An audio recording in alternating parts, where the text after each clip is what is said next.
Thank you for watching Chat Room here on Mando TV. Our guest this time is Mario Insenga.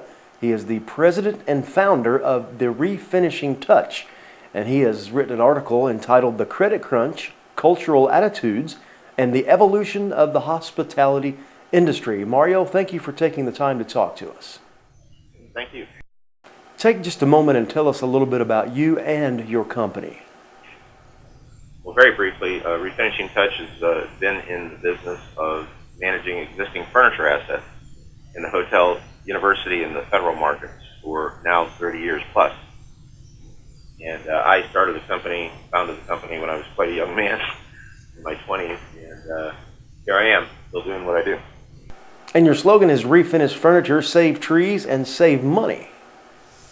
Well, there's a lot of slogans out there. That's one of them that somebody came up with recently, because we found ourselves to be an environmental company, not really expecting to be years ago, but found that by recycling existing furniture assets, in fact, we were doing something extremely green.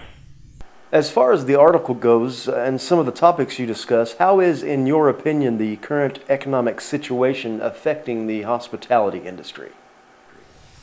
So far, so good. Has not really deeply affected it. I believe now the senior managers in major brands, who I know personally, are all very wary of the bleed between the current situation with the residential markets and how that's going to eventually, if at all, affect the commercial markets.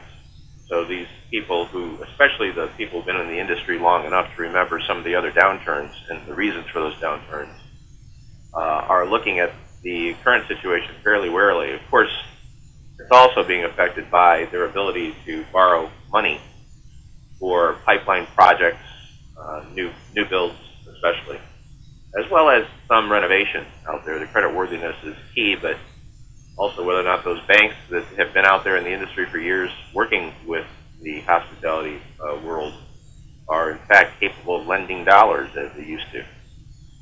So it's going to affect, we believe, a number of different sectors in the industry especially. Of course, we could talk a lot more about that, but as far as some of the other topics in your article, the impact of cultural change on the industry.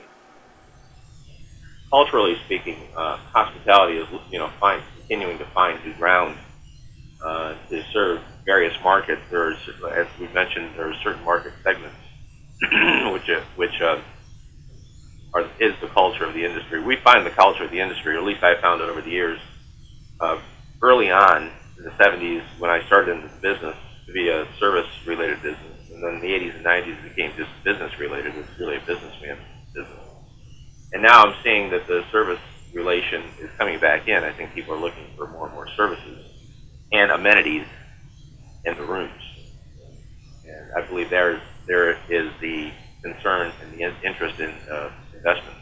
Our model business has always been managing existing assets and getting a greater return on the investment of those assets, rather than looking at assets as a series of disposable goods.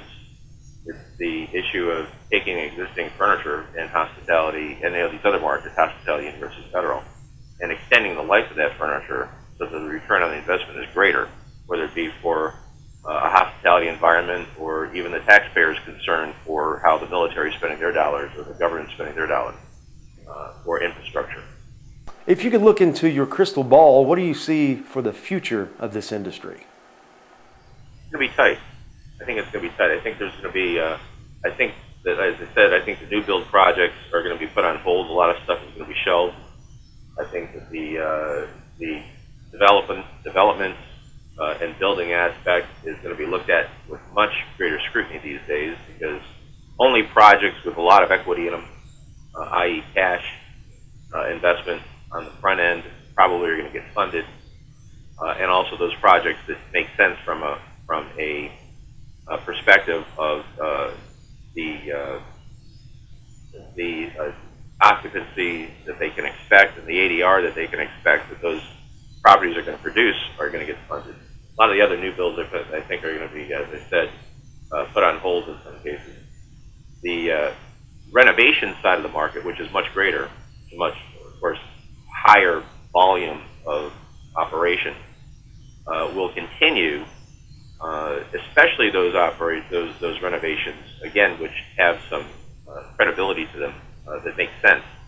A lot of people are not going to be investing or reinvesting in existing assets, that is, real estate assets, that have been marginal to begin with. Those properties probably will be shuttered in some cases. And then the second generation property that's in place right now and operating will be renovated. I think you see a lot of that happening now, which is affecting our business in a positive way. Mario Insenga, president and founder of the Refinishing Touch, thank you very much. We look forward to seeing your article soon, and we appreciate your time. You're quite welcome. And thank you for watching Chat Room here on Mando TV. Be sure to check out our homepage, AskMando.com, for news updated daily.